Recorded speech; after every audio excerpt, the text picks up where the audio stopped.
ठंड में जकड़न, सर्दी खांसी, कमजोरी के लिए आयुर्वेदिक नुस्खा। नुस्खा: हल्दी गुड़घी की औषधि, देसी रामबाण।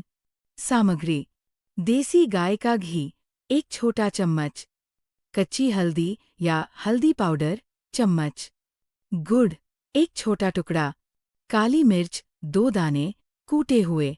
बनाने की विधि: एक छोटी कढ़ाई में घी हल्का गर्म करें, उसमें हल्दी डालें, ज्यादा न जलाएं। फिर गुड़ और काली मिर्च डालकर 10-15 सेकंड चलाएं। गैस बंद कर दें। सेवन विधि: रात को सोने से पहले चाट लें, ऊपर से गुनगुना दूध पी लें।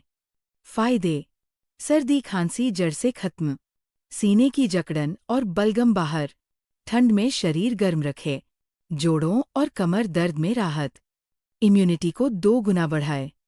सावधानी: शुगर वाले लोग गुड़ कम लें, ज्यादा हल्दी न डालें। बच्चों को आधी मात्रा दें।